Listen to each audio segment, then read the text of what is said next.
Halo, selamat pagi semuanya. Pagi, Pak. Bisa mendengar suara saya? Bisa, Pak. Oke, jelas ya? Bisa, Pak. Jelas. Oke. Untuk pagi ini hanya 3 peserta. Iya, kayaknya, Pak. Oke deh. Sip. Saya capture terlebih dahulu. Senyum. Ya, udah. Jadi langsung terekam ya. Untuk hari ini kita akan membahas mengenai materi yang berjudul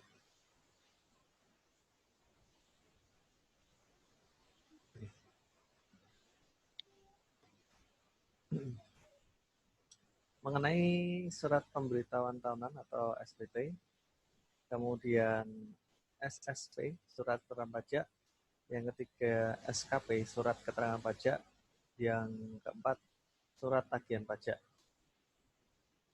Jadi ada 4 poin yang akan kita bahas. Untuk surat pemberitahuan tahunan atau SPT, bagian yang pertama. Pengertiannya adalah surat yang oleh wajib pajak digunakan untuk melaporkan penghitungan dan pembayaran pajak yang terutang menurut ketentuan peraturan perundang-undangan perpajakan. Minggu lalu saya juga sudah menjelaskan mengenai pengertian SPT ini. Betulkah? Masih ingat?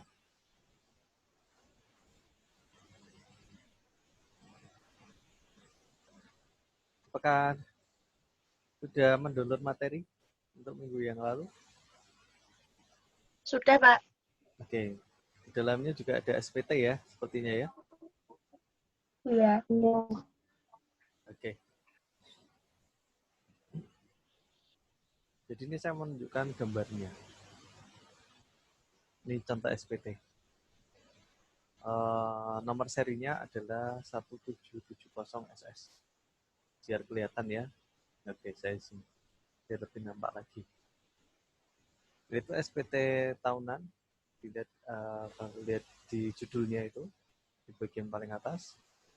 Yaitu SPT tahunan, pajak penghasilan, wajib pajak orang pribadi. Lalu yang bagian bawah di sini petunjuk pengisian, ya. Jadi petunjuk pengisian. Karena kan mungkin belum pernah lihat ya model seperti ini, karena dia belum pernah ngisi juga, gitu. Makanya kan baru pertama kali lihat gitu. Gambarnya seperti itu. Fungsi SPT bagi wajib pajak yang berkaitan dengan pajak penghasilan, yaitu sebagai sarana untuk melaporkan dan mempertanggungjawabkan perhitungan jumlah pajak yang sebenarnya terutang. Nah, kenapa di sini disebut terutang? Ya karena WP itu belum bayar. Kalau misalkan muncul nominalnya, tapi kalau nggak ada nominalnya, ya utangnya kosong. Ya. Yang kedua, untuk melaporkan pembayaran atau pelunasan pajak yang telah dilaksanakan sendiri atau melalui pemotongan atau pemungutan pihak lain dalam 1 tahun pajak atau bagian tahun pajak. Di sini ada kalimat melalui pemotongan atau pemungutan pihak lain. Itu biasanya kalau suatu perusahaan itu pembayaran pajak penghasilannya itu secara kolektif. Nah, maka karyawan cukup bergabung dengan perusahaan tersebut untuk pelaporan dan pembayaran pajaknya melalui perusahaan. Jadi yang memotong atau memungut di sini yaitu perusahaan sendiri. Yang ketiga, untuk melaporkan pembayaran dari pemotongan atau entah pemotongan atau pemungut pajak. Nah, ini kalimatnya dua kali ya. Orang pribadi atau badan lain dalam satu masa pajak yang ditentukan peraturan perundang-undangan perpajakan yang berlaku. Jadi intinya SPT di sini sebagai suatu alat untuk sarana untuk melaporkan. Gitu. Fungsi SPT bagi PKP atau pengusaha kena pajak untuk melaporkan dan mempertanggungjawabkan perhitungan jumlah PPN dan pajak penjualan atas barang mewah yang sebenarnya terutang. Kalau misalkan seorang PKP atau pengusaha kena pajak ini memiliki produk, barang, pasti produk atau barang yang dijual itu muncul yang namanya PPN. Kalau misalkan yang dijual adalah barang mewah, yang pasti muncul yang namanya PPNBM atau pajak penjualan barang mewah. Contoh laporan PPN atau PPNBN. Yang kedua, untuk melaporkan kredit pajak masukan dan pajak keluaran. Nah, untuk pajak masukan berarti di sini pajak yang karena proses pembelian. Kalau pajak keluaran proses penjualan. Terbalik. Kalau pajak masukan itu penjualan, kalau pajak keluaran itu karena perusahaan itu membeli. Yang ketiga, untuk melaporkan pembayaran atau pelunasan pajak yang telah dilaksanakan oleh PKP atau melalui pihak lain dalam satu masa pajak yang ditentukan oleh undang-undang. Ya, ini juga sama. Fungsinya yaitu untuk pelaporan. Ya. Selanjutnya, fungsi SPT bagi pemotong atau pemungut pajak. Misalkan di sini perusahaan, yaitu sebagai sarana untuk melaporkan dan mempertanggungjawabkan pajak yang dipotong atau dipungut yang nantinya akan disetorkan. Misalkan perusahaan yang memiliki karyawan itu pelaporan PPh 21-nya itu secara kolektif atau bersama-sama. Sehingga di sini fungsi SPT bagi pemotong sebagai sarana melaporkan pajak. Untuk prosedur penyelesaian dari SPT itu sendiri,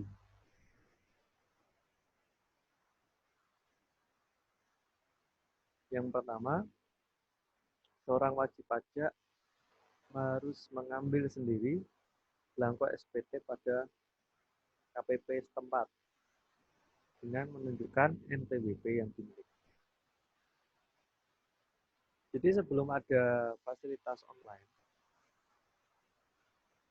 seorang wajib pajak ketika ingin melaporkan pajaknya itu harus mengambil sendiri. Jadi tidak boleh diwakilkan.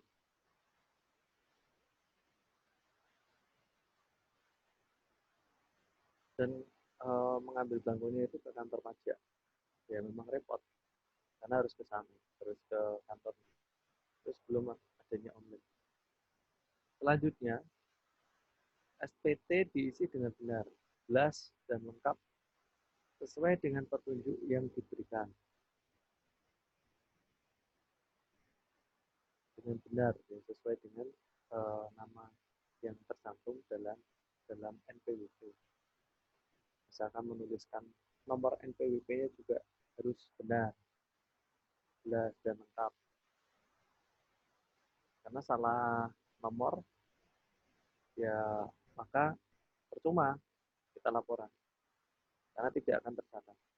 Datanya tidak akan valid.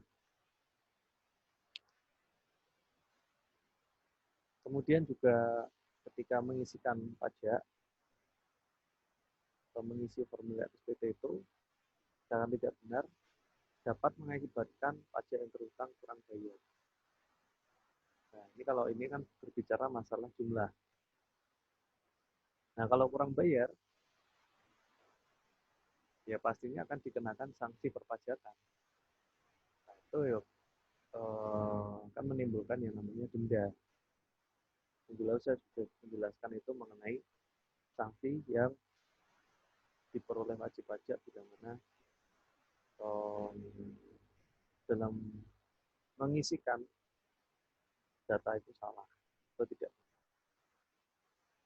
Kemudian SPT diserahkan kembali ke kantor pelayanan pajak yang bersangkutan dalam batas waktu yang ditentukan.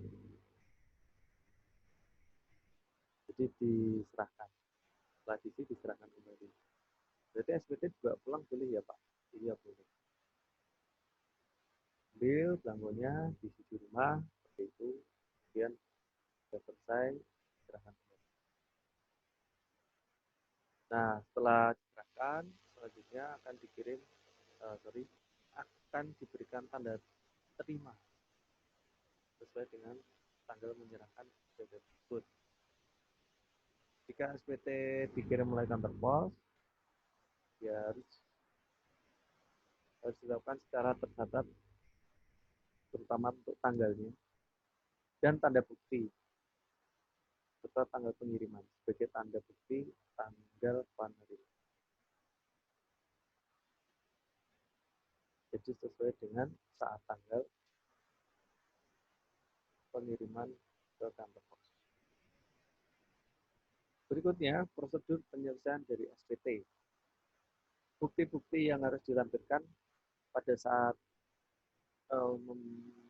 mengisi atau menyerahkan belangko SPT itu tadi, yang pertama, untuk wajib pajak yang mengadakan pembukuan, biasanya di sini wajib pajak yang memiliki badan usaha itu kan memiliki laporan keuangan. Nah, jadi laporan keuangan berupa neraca dan laporan rugi laba serta keterangan-keterangan lain yang diperlukan untuk menghitung besarnya penghasilan kena pajak. Jadi dengan melampirkan laporan keuangan. Ini untuk bukti-bukti. Kemudian untuk yang kedua, wajib pajak yang menggunakan perhitungan jumlah peredaran masukan atau pengeluaran yang terjadi dalam tahun pajak yang bersangkutan. Nah, ini laporan-laporan pemasukan atau pengeluaran kas.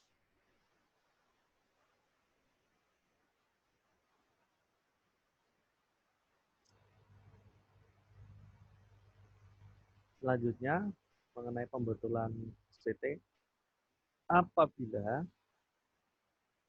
diketahui terdapat kesalahan pada saat mencatat, pada saat mengisikan data-data yang ada pada SPT, data pribadi, kemudian data penghasilan, data pendapatan, yang isinya nominal-nominal tersebut, seorang wajib pajak dapat melakukan pembetulan atas kemauan sendiri dengan menyampaikan pernyataan tertulis dalam jangka waktu 2 tahun sesudah saat terutang pajak atau berakhirnya masa pajak. Berakhirnya masa pajak itu ya diberikan jangka waktu sebulan untuk melaporkan dari bulan Januari sampai Maret. Terus bagian tanpa pajak atau tanpa pajak dengan syarat Direktur Jenderal Pajak belum melakukan tindakan pemeriksaan. Nah, jadi begini, setelah wajib pajak itu melaporkan, kemudian semuanya itu akan diperiksa wajarannya, akan diperiksa nominalnya sesuai atau tidak, dan lain sebagainya. Jadi selama pemeriksaan itu belum dilakukan, maka wajib pajak itu bisa melakukan pembetulan. Karena kalau sudah diperiksa, ternyata terjadi kesalahan, maka bisa kena sanksi. Untuk jenis-jenis dari SPT, secara garis besar, SPT dibedakan menjadi dua. Yang pertama, disebut SPT massa. Adalah surat yang oleh wajib pajak digunakan untuk melaporkan penghitungan atau pembayaran pajak yang terutang dalam suatu masa pajak atau pada suatu saat. Misalkan SPT massa untuk kurun bulanan. Nah, seperti itu. Di laporan SPT massa tiap bulan. Karena kalau masuk ke SPT tahunan, nilainya nanti terlalu besar. SPT tahunan, surat yang oleh wajib pajak digunakan untuk melaporkan perhitungan dan pembayaran pajak yang terutang dalam suatu tahun pajak. Nah, kalau untuk SPT tahunan, jelas sekali bahwa ini digunakan untuk pelaporan tiap tahun. Untuk batas pembayaran atau penyetoran, ya pelaporan gitu ya. Untuk SPT massa, PPh pasal 21 disampaikan oleh pemotong PPh pasal 21 sampai dengan tanggal 20. Jadi setiap bulannya itu sampai tanggal 20. Kalau untuk tahunan, PPh pasal 21 disampaikan oleh pemotong PPh pasal 21 selambat-lambatnya 3 bulan terakhir, 3 bulan setelah akhir tahun. Berarti untuk pelaporan tahun 2019, itu pelaporannya mulai dari bulan Januari tahun 2020 sampai Maret 2020. Itu berkaitan dengan SPT. Sampai di sini ada yang mau ditanyakan terlebih dahulu? Ini masih pada online ya? Ada yang Masih, Pak. keluar warung? Masih, Pak. Di. Ya, boleh sambil ngambil boleh ya. Sambil makan, tapi jangan giling-giling ya. Selanjutnya yaitu mengenai surat setoran pajak atau SSP. Pengertian SSP di sini. Surat yang oleh wajib pajak digunakan untuk melakukan pembayaran atau penyetoran pajak yang tentang ke kas negara atau ke tempat pembayaran lain yang ditetapkan oleh Menteri. Kalau SPT tadi itu lebih ke pelaporan.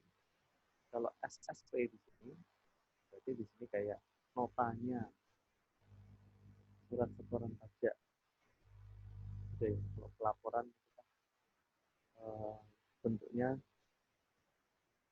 hanya pelaporan saja, nominal-nominal yang muncul di sana. Tapi kalau SPP ini seperti nota pembayaran. Contoh untuk SSP atau surat setoran pajak. Yang paling atas itu ada NPWP, namanya, alamat. Kemudian ada nomor objek pajak,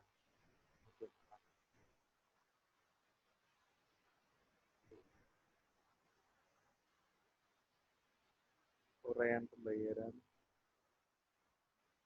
lalu ada masa pajak, ada nota, lalu nomor ketetapan jumlah pembayaran hal terlibat yang ditandatangani oleh penyetor dan diterima oleh kantor penerima pembayaran. Ya, seperti bentuk notanya kita bayar seperti itu.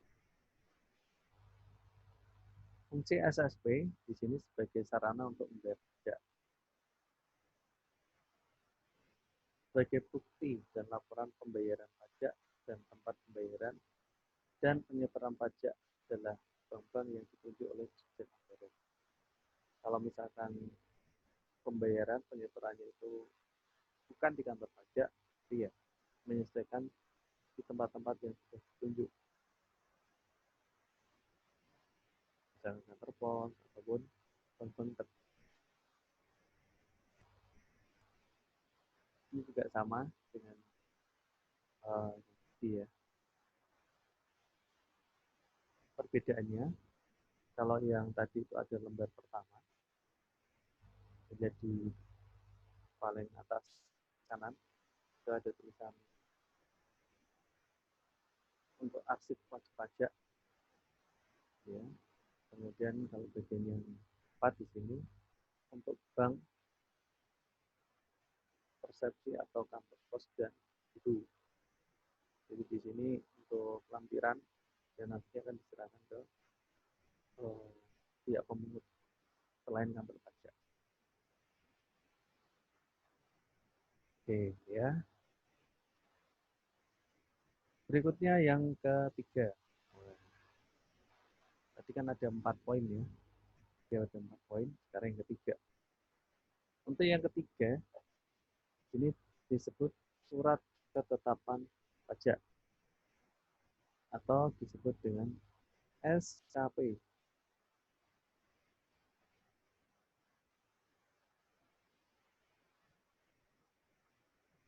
Surat ketetapan pajak SKP adalah catatan informasi keuangan suatu perusahaan pada suatu periode akuntansi yang dapat digunakan untuk menggambarkan kinerja perusahaan tersebut.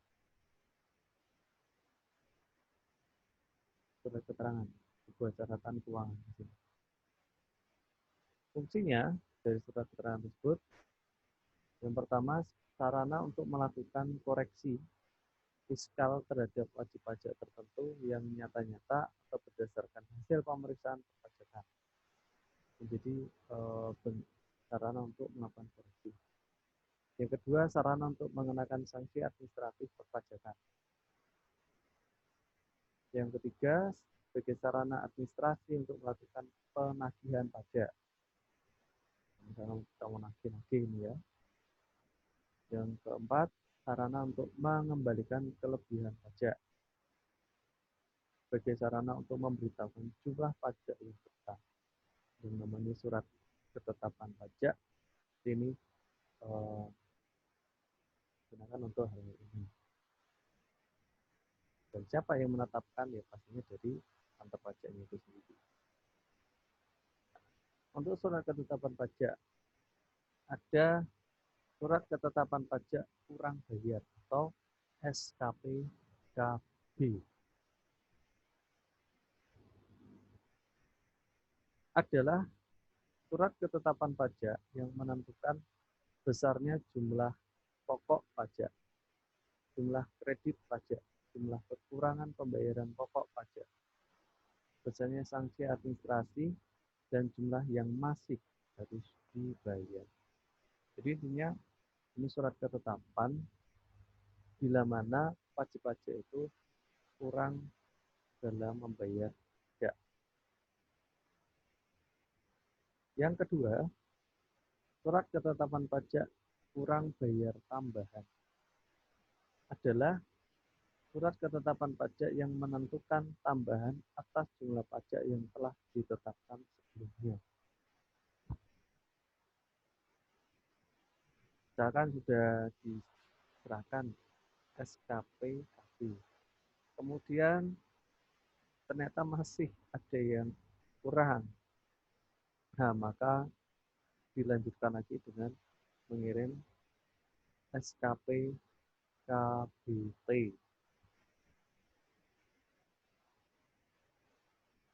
Nah, ini gambarnya ya, untuk SKPKB.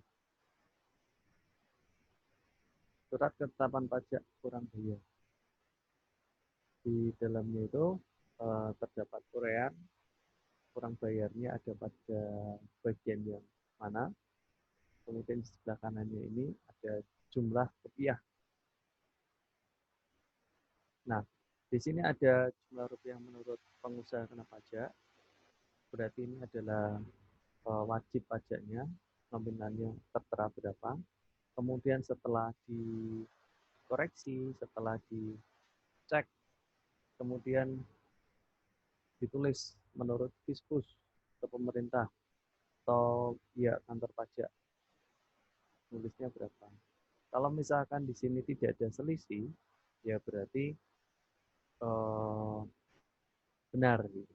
Artinya sudah tidak ada kekurangan. Tapi kalau muncul ketetapan pajak kurang bayar, dipastikan itu terjadi yang namanya selisih. SKPKB. Yang kedua adalah SKPKBT.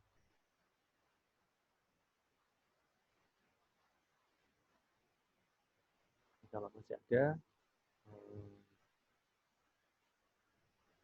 kurangan bayar tambah, bayar seperti itu. Oke. Selanjutnya ada kekurangan, biasanya ada juga lebih bayar. Surat ketetapan pajak yang menampilkan jumlah kelebihan pembayaran pajak karena jumlah kredit pajak lebih besar daripada pajak yang terutang atau tidak seharusnya terutang. Ya, berarti di sini dari wajib pajaknya itu bayarnya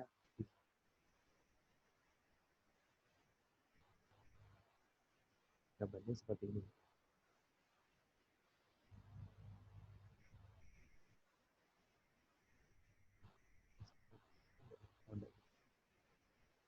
Setelah dilakukan penelitian terhadap kebenaran pembayaran atas pelaksanaan kewajiban pajak.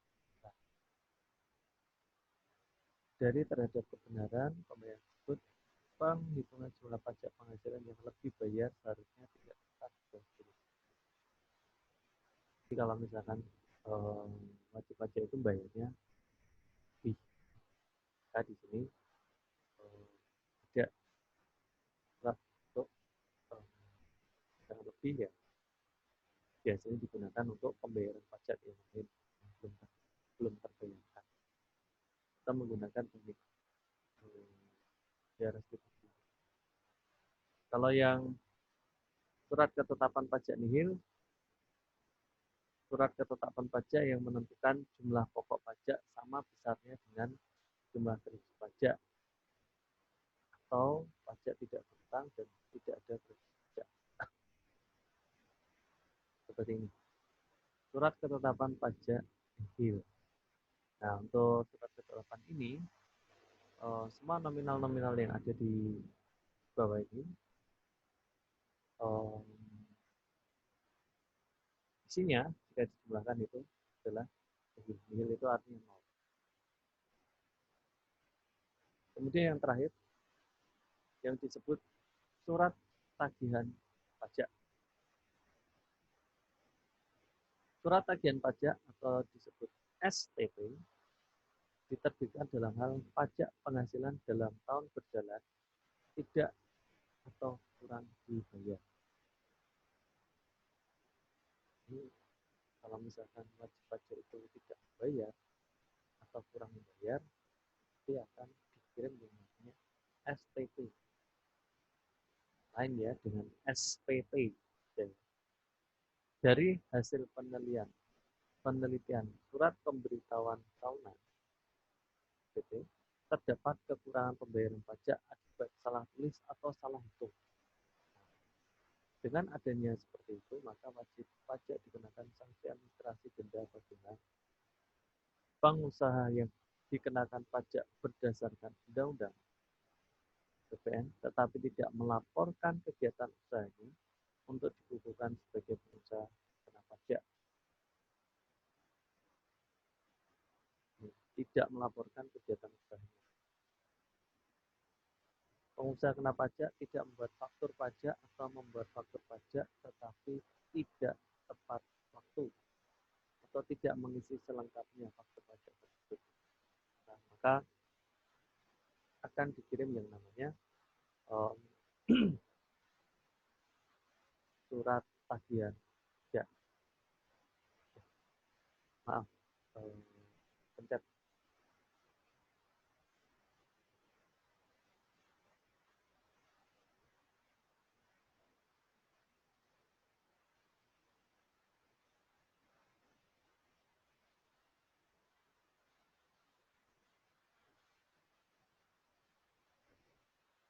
Surat tagihan.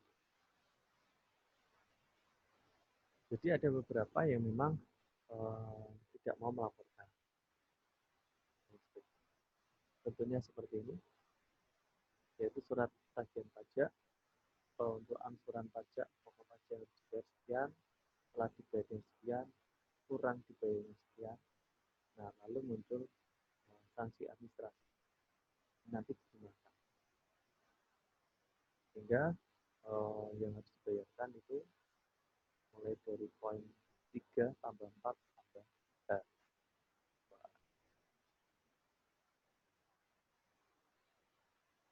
Ketika wajib pajak itu melaporkan, kemudian muncul yang namanya STP itu tadi, dengan jumlah yang sekian, bisa melakukan yang namanya keberatan.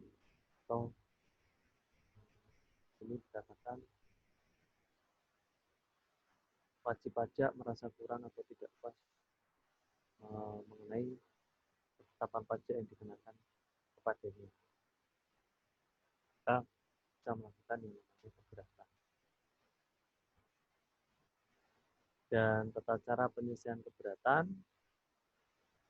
mengajukan keberatan atas surat ketetapan pajak kurang bayar atau kurang bayar tambahan atau lebih bayar, ini malah kelebihan bayar protes ya, dan tidak mau. Bahkan ada yang dinilai pajaknya nihil malah protes seperti itu. Untuk tata cara penyelesaiannya ini yang pertama diajukan secara tertulis dalam bahasa Indonesia karena tinggalnya di Indonesia pastinya.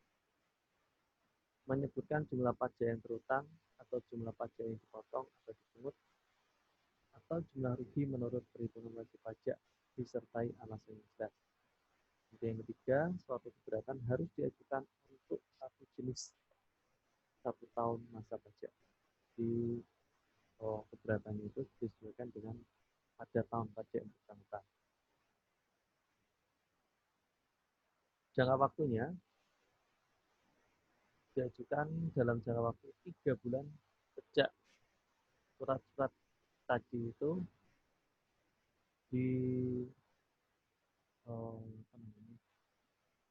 diserahkan. Diberi jangka waktu 3 bulan. Nah, itu merupakan penjelasan mengenai yang namanya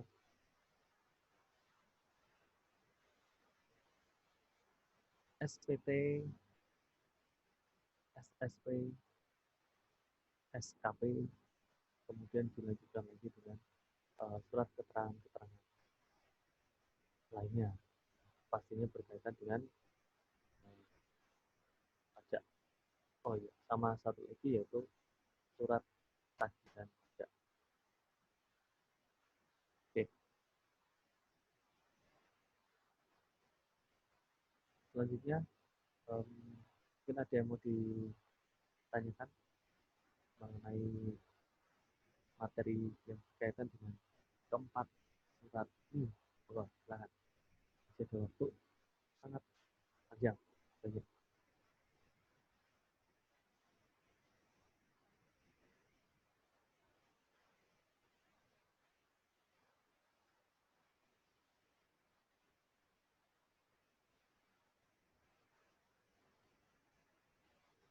Ada yang mau ditanyakan? Malah diem-dieman. Belum. Belum? Untuk apa itu namanya? Saya mengingatkan untuk materi yang nantinya akan saya upload di sini.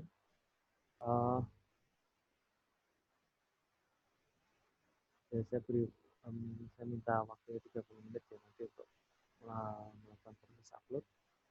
Bila sudah selesai, silahkan bisa langsung ketik pada kolom komentar. Ini saya tunjukkan misalkan ini. Yang ada videonya.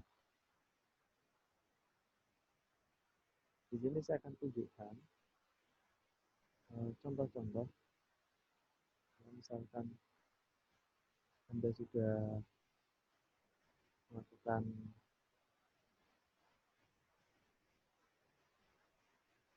presensi kemarin itu tanggal 14. Ini contohnya.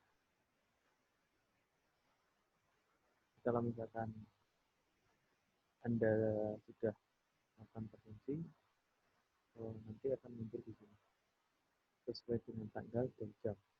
Ya, saya akan karena di sini ada keterangan bahwa presensi tercatat bila mana masuk komentar ke postingan yang ada di URL YouTube. Jadi saya harapkan untuk Anda semua, kalau untuk materi yang ada YouTube-nya, gambarnya misalnya seperti ini, saya minta untuk Anda kasih komentarnya, gitu ya.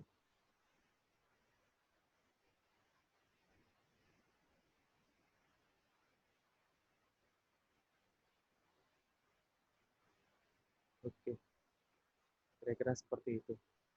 Ada yang mau ditanyakan? Mungkin? Belum, Pak. Belum ya? Oke, jika belum,